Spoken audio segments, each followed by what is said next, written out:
All right. What's up, T? We're here for the 2006 NBA redraft. Do another one of these.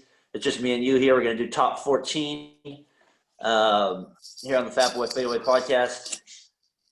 I'm excited to do this one. This is kind of a weird draft. I was kind of like, when I first thought the '06 draft, because we did the '05 with Paul and Daren Williams, it was kind of a weak draft after that. And this one, I was like, '06 is kind of you got Aldridge in there and a few others we'll talk about. But looking back at the draft, there were some interesting trades that kind of set this draft up, and some good players. So I'm looking forward to getting into this one. '06, let's see, that puts me at 4 years out of high school there. So I was 21 during this draft when this took place. So I was right in the prime of my nerd knowledge at that point in my life. So yeah, we're ready to go for this one, big man. How about you?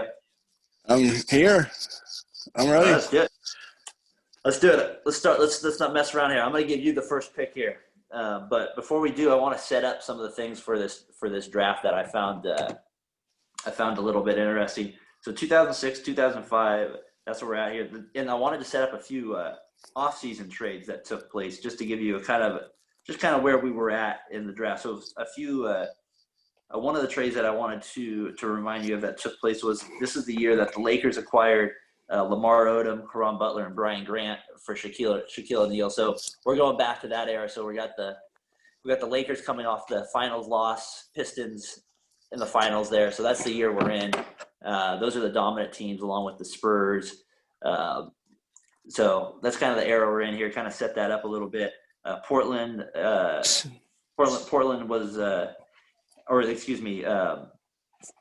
the top pick this year in the 2006 draft was the Toronto Raptors. So they were the worst team in there. So kind of interesting draft. So let's do the redraft of it. Tyler, you get the first pick here. Who do you got? I actually have him ranked third as I wrote this down, but I'm going to go with Rondo. I just felt like he had the biggest impact on championship teams. He's by far has the most assists in the group. He has had some weird years where he just doesn't seem to be like the last couple years, 5 years since he left Boston, where he just sort of floats around. But then he has like these dominant playoff performances, like on the Bulls, or if he didn't get hurt, they probably would have won a series. And he just was always big in big games, and might be a little tough to deal with at times as a teammate. Ray Allen would probably agree with me. And Rick Carlisle as a coach. And Rick, yeah, for sure. So, and he just had the biggest impact on a championship team, in my opinion, of all the championship winners in this, but there aren't too many. And he's still playing very well in the playoffs with the Lakers. Yeah, he's still a pesky mother.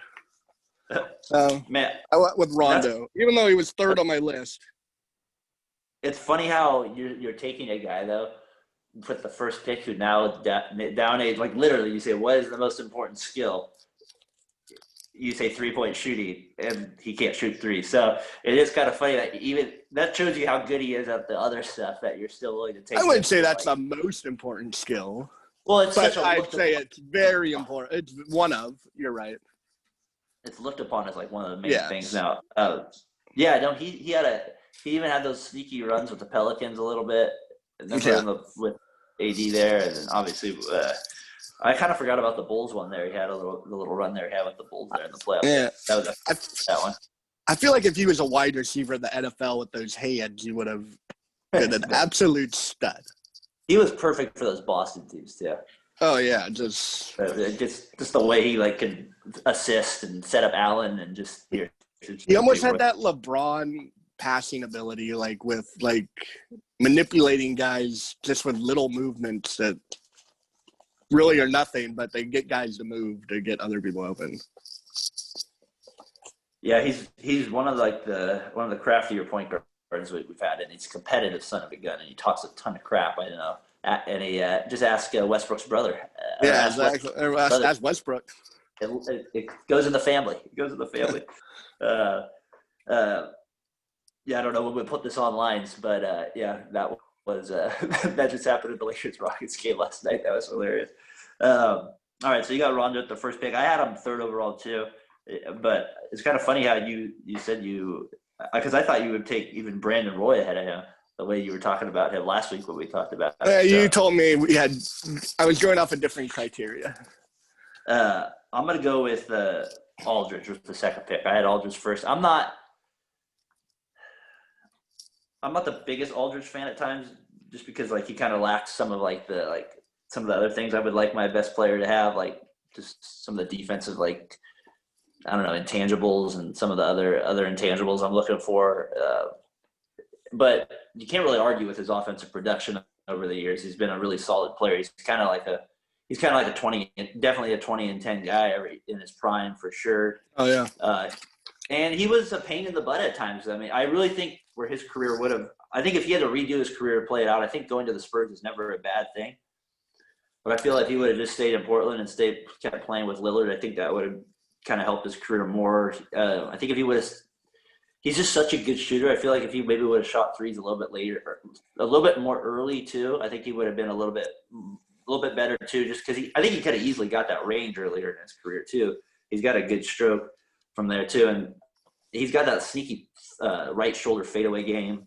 And then he's kind of one of those players where I'm not really sure where he sits now going into this new era of basketball. Like he's just kind of like that. He's kind of like maybe one of those dying breeds in a sense. So I'm gonna go with Aldridge with the second pick. I really wish if he would have stayed in Portland though. Kind of looking back at this career, that's kind of my only thing with Aldridge. He just had one of the most deadly, like, elbow extended to the, like, high block, like, from the block out, like, where that would meet, like, games, just catch and shoot. He was ridiculous. His defense wasn't good enough to put him over the top, where his offensive game was never, like, a question to me. I was always like, this guy should be able to score 25 when he was in his prime, not now, but. Yeah. I just don't think he was quite athletic enough to be that defensive player. That's what it seemed like to me, or he just was something about it. Like he just seemed like maybe that's it. Instincts for it, because he never really saw. I mean, he does have monster jams, but like just some of the little features there.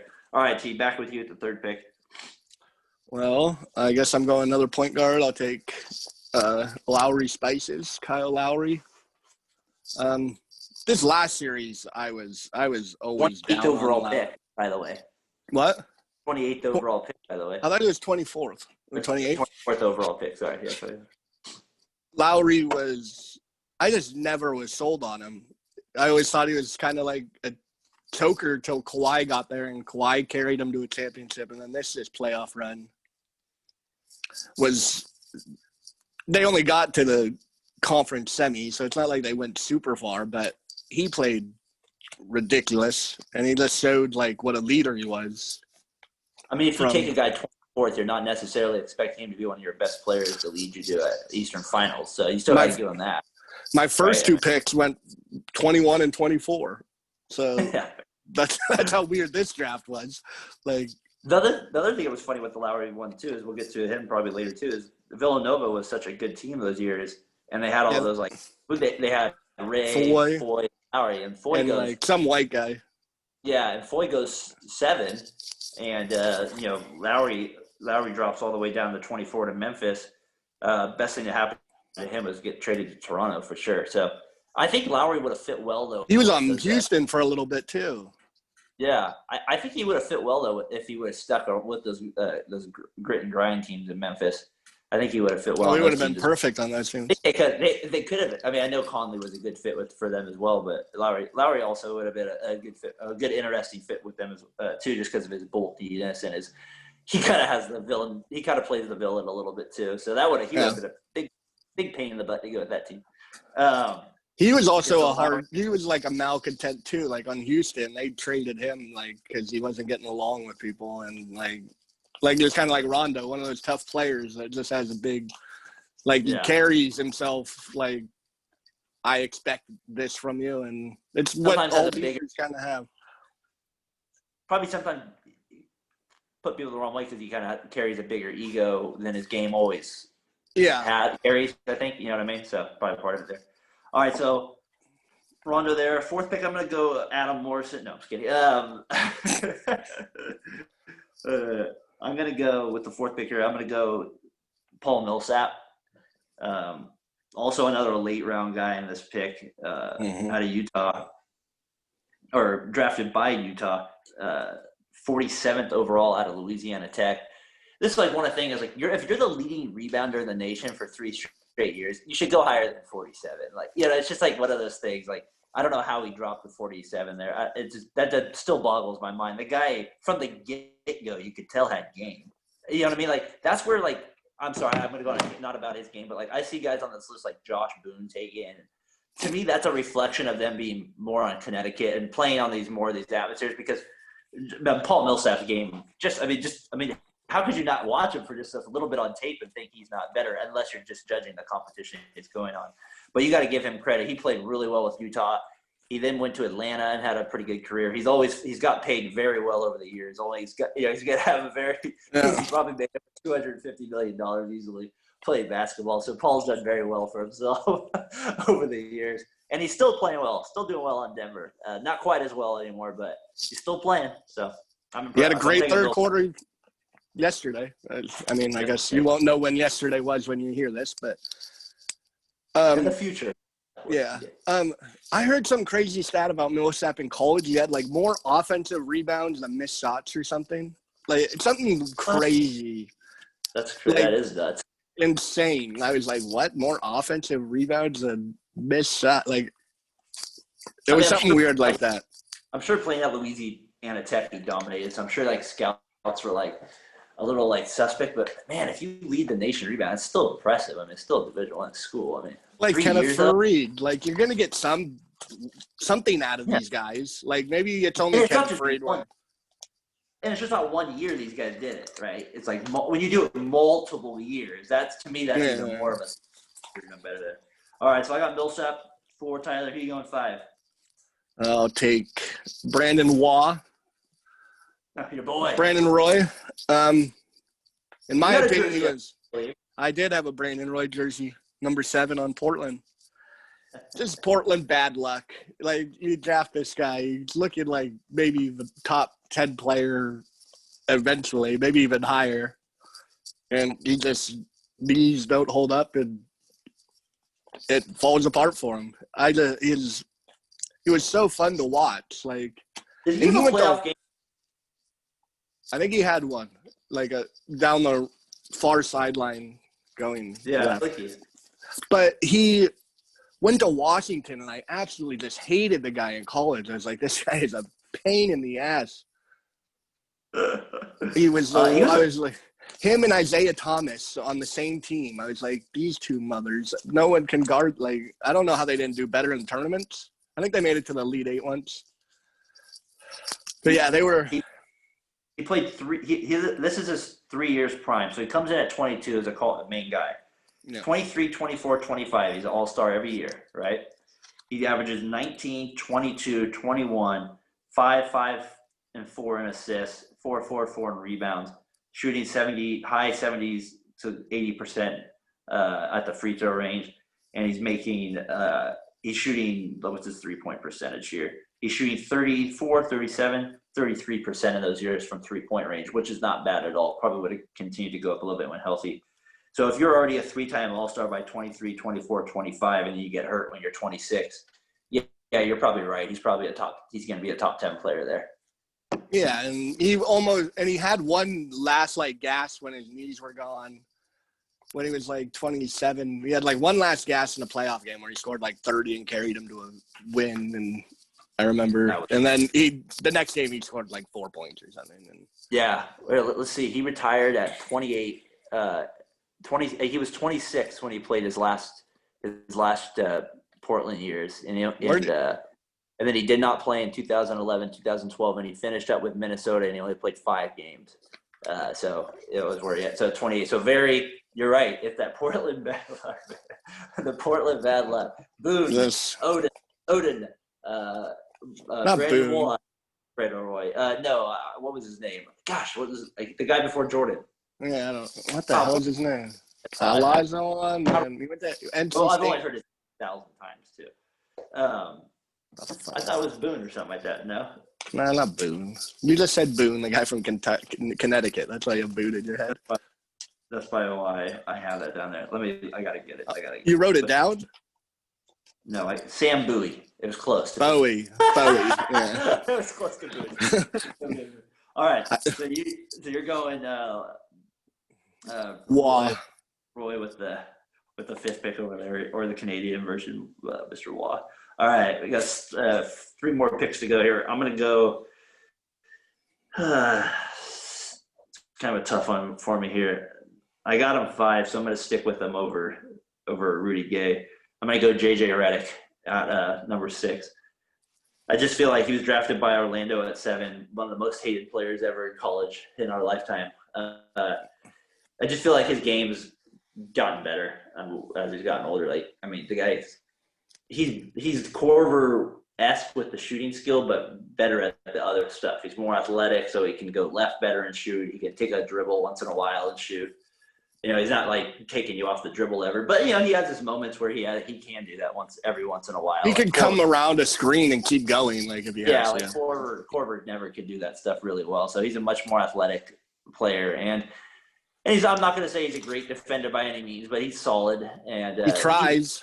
He puts an effort, and he's a smart player too. And like when Philadelphia had him, I felt like when they lost him this year, I felt like that was a big loss for him. They really needed his shooting, and so I think Redick's turned himself into a really good shooter. I mean, like, I'm not a really good shooter, a really good player in other regards. We all knew he was a good shooter. I think getting out of Orlando. This is the first year he never made the playoffs, or he didn't make the playoffs. This year right here? Yeah. With the Pelicans? Yeah. Yeah. Which tells Said you something about him. Yeah, he's always going to be part of a solid team there. The other thing with Redick, too, that I really liked was he's got a very good podcast, I'm going to say. I enjoy one of the best. I enjoy him. I enjoy his podcast, yes. actually. What do you think? Just take a guess. What's the most points you think he's scored in a year? In a year? Yeah, what's his average? Like per game? Yeah, just like 20. What do you think was his most? 20. Close, 18. 18.1 last year with the Sixers. So he had some really good years there, especially starting probably in 2011 with Orlando. Yeah, he was like a non-factor his first couple of years. It looked like he was going to be a bust, and then he kind of got it going with Orlando, and then the Clippers, he really got it going. To Orlando's credit, they stayed with him. I mean, he went 6, 4.6, 9.6 for 4 years. His first 4 years in the league. But Orlando at that point too was going to the finals. You know, they had Howard a little bit more, and you would think he would have played a little bit more when he was younger because of Howard a little bit. But I just don't think he must have been ready.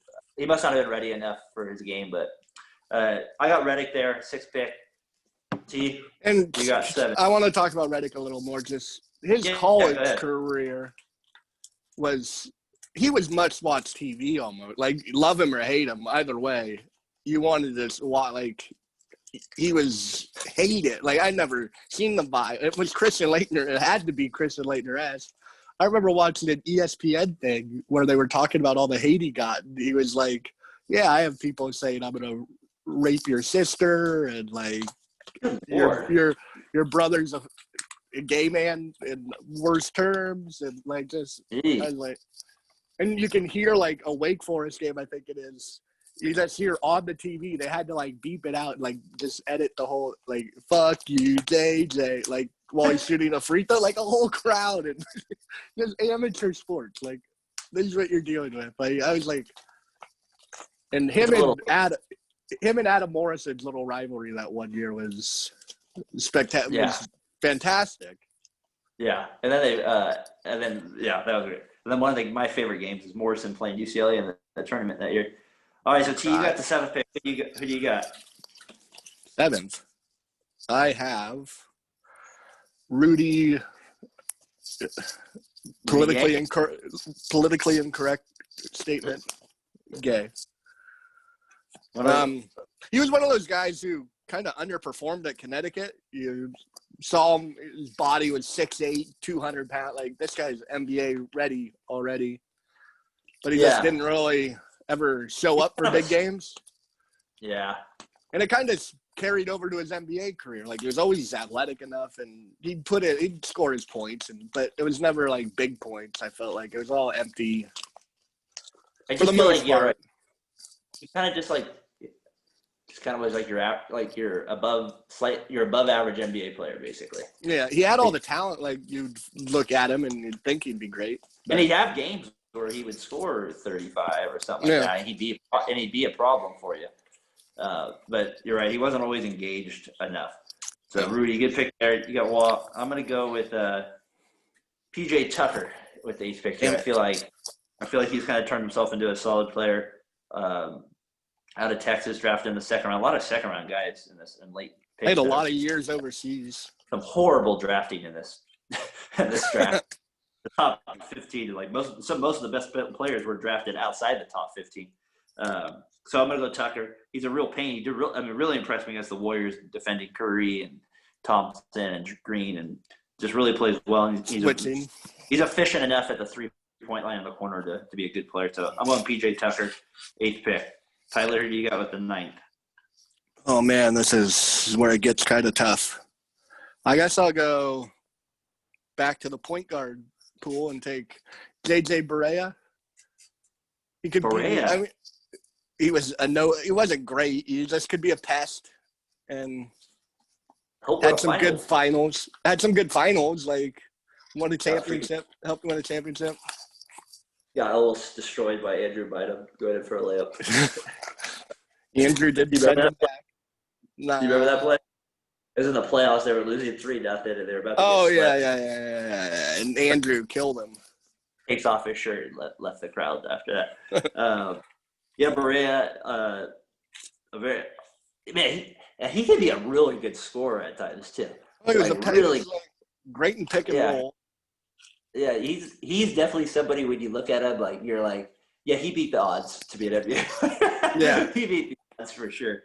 Yeah, no, good pick at 9. In some ways, I wish I would have took him over PJ Tucker. All right, at 10, I'm gonna go Thabo with this one. Thabo, Cephalosha. He had some decent years on the Hawks and on the Thunder. There, never really could do anything offensively except for just your 3-and-D guy. Maybe could have a game of 12 to 15 points if he's making 4 threes that night. More known for his defense than anything else. Long arms. The worst free throw shooter. One of the worst free throw shooters I've ever seen for somebody who actually can shoot a little bit from 3-point range. He didn't have horrible form either. He'd throw the ball 30 feet in the air. No, that was the weird thing about it for sure. All right, Tyler. So we're down to the nitty gritty here. Last 2 picks. Who do you got? Or you do your last? This is my last one. Yeah. I'll go back to the point guards and go with a lot of 2-letter names. I'll go with C.J. Watson. Just an average bench player. I don't know. He's just a decent backup point guard. For McGregor wearing his jersey. Yeah, he did wear his jersey. Before the boxing match with Mayweather. Why did he wear his jersey? Draymond Green? I thought that had to do with Draymond or something.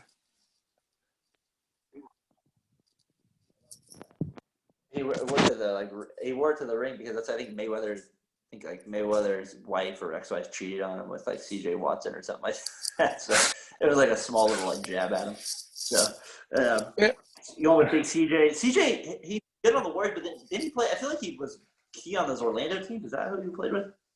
I think he was on Orlando team. Yeah, and Chicago too. Yeah, the Chicago Derrick Rose teams is where. Yeah, he was the backup there, huh? Over there with Heinrich and. Coming from those Warriors years where they had D-League players left and right. Hot trash. Culver and they Morrow. Were producing some D-Leaguers that would stick in the NBA. I mean, they were good at that. I give them that. We were a good minor league. We were a good minor league system. I remember I went to a game and the starting lineup for the Warriors was Derek Fisher, George Carlson. Kobe. Morrow. You got to see Kobe. Yeah, Morrow. Yeah, Morrow, Tolliver, and I forget who the starting center at that point was. At Biedrins. Oh man, one of the worst lineups. Might have been Mad Vlad. No, I think it was actually Biedrins at the time. It was a horrible lineup at the time. All right, with the last pick, I'm going to go with I thought he had some good years on Utah. I'm not taking Bargnani. I think he's the guy I maybe should take just because of his stats, but I'm gonna go with Ronnie Brewer. I think I'm gonna go with him. He had some decent years with Utah. I thought he could play some defense a little bit. And he stuck around the league for over eight years. So I'm gonna go with Big Ronnie. He gets a lot of mentions on this podcast, so He does. He does get a lot of mentions. It's a surprise amount for being Ronnie Brewer. I'm gonna go with Ronnie Brewer. I like that pick. He's gonna be my 12th pick on this one. Hey, I wanted to about this draft. I wanted to point out a couple things here. So, who's the big winner of this draft? I think there's two obvious ones. You want to take a shot? I'll take the Blazers. Yeah, the Blazers are the first one. First of all, how the heck do you get LaMarcus Aldridge when he's taken second by the Bulls and you have the 4th pick overall and you take Tyrese Thomas 4th overall? Why does the team trade back? It makes no sense. So the Bulls end up getting Tyrese Thomas, who was in the league for 4 years, and the Blazers end up getting Aldridge for at least 8 solid years in the league. So the Blazers are the big winners. They also make that trade with Minnesota to get Foy. To get Foy, to get Roy eventually.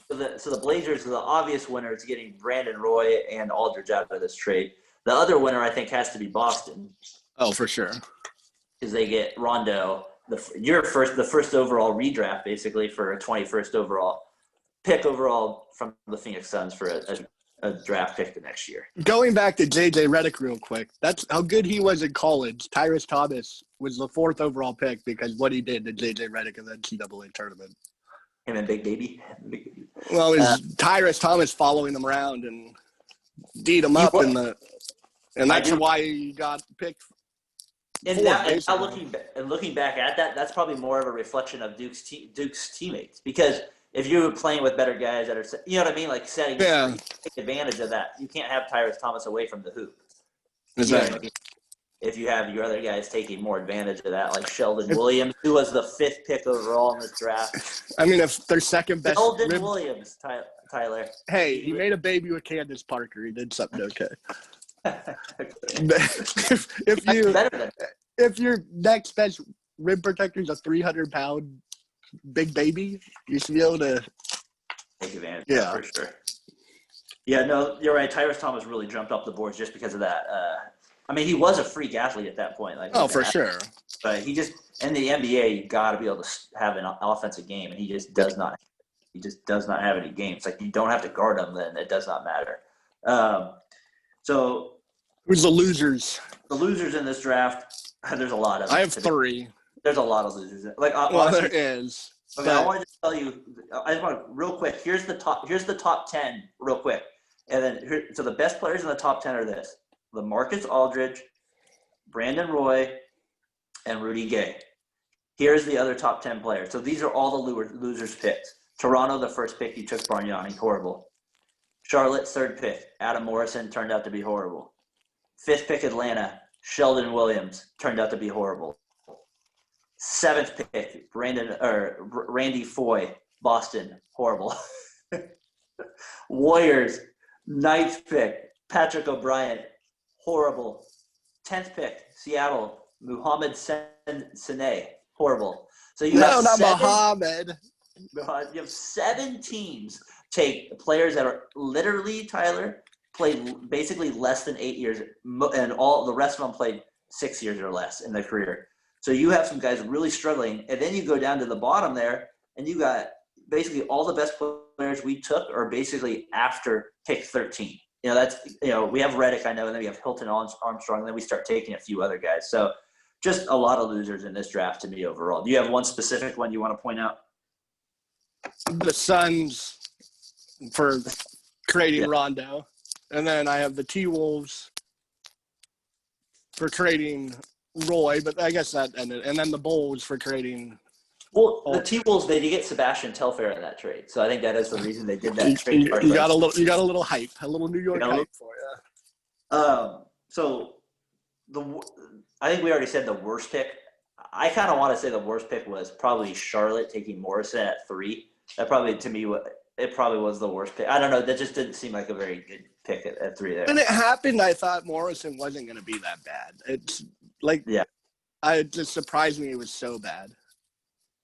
It was he just never was like ever anything ever. Never was like aggressive or anything. Sometimes and he was so quiet. I wonder like just if his personality sometimes just I don't know. Yeah, he didn't have a coach like standing up for him probably like he did in college, being like, "We got to get this guy the ball, get this guy." Where Yeah, you have to insert yourself where in the NBA probably. he was one of the more fun college players though. My worst pick is Tyrese Thomas. Yeah. Who do you got for best value pick? Like, it doesn't have to be like a star player. Just kind of like you know, kind of looking at it. I mean, Lowry probably. I kind of think Millsap at 47. Yeah. I think that's the best. You know what I mean? I guess you could say Barea too, but Millsap's been an all-star, and I think he's been the best value pick in this draft. He's a 5-time all-star and went 47th overall. To me, that's pretty good value at that. I mean, Rondo obviously 20, but I'm going to go with him there at that. And then the other thing, couple other interesting. I mean, you can add Rondo and Lowry's draft picks up, like their selections. It still doesn't add up to 47. That's the type of value you're getting with Millsap. Like, and then I was curious, who were the guys you left off? So I left off. Were they kind of mine? I left off Foy, Farmar, Gibson, and Novak. So those are my next few on this list. Mine were Foy, Brewer, but you drafted Brewer. Yeah, Bargnani. Yeah, so we have the same ones in that mix. And Novak. I was a Cal guy at this time, so Leon Poe was the guy that got picked out of Cal. So he ended up winning that championship for the Celtics, who I love Phil Jackson. When he went to the line like 16 times in one game, he's like, who the hell is Leon Poe going to the line 16 times? Right there. And then also your college, Arizona, our boy Hassan Adams, he was taken in this draft as well. 21st? Yeah. No, he was second round. Second round. So he was taken there from Atlanta. And then UConn had 5 people taken in this draft because that was the year they lost to George Mason. They were like one of the top seeds in that. They were supposed to kind of win the championship that year. And they had 5 guys taken that year in the top 30. So that's impressive. Texas had 3, Gibson, PJ Tucker, and LaMarcus Aldridge. So those were the colleges with the most picks taken. So 06 draft, man, there's a lot there, a lot of pick, a lot of trades, kind of a lot of sad stories there with a few of the players with Brandon Roy. That's kind of the one I just wish we could have seen play out a little bit more. I think he would have been a fun player, especially us being on the West Coast. Yeah. I mean, the Warriors were so bad then too. He would have been a guy we would have definitely fallen in love with for sure. I already had his jersey. I was already in love. And he went to Washington also. I was like, how do I like this guy? But yeah, you're right. I don't know how you like it. He kind of had your kind of game, though, man. Kind of methodical, like to put his butt in people, little thing there. So get space. That was good. So 06 draft complete. We'll see it for the 07 one on the next one, my friend. Sounds good. Later. Later.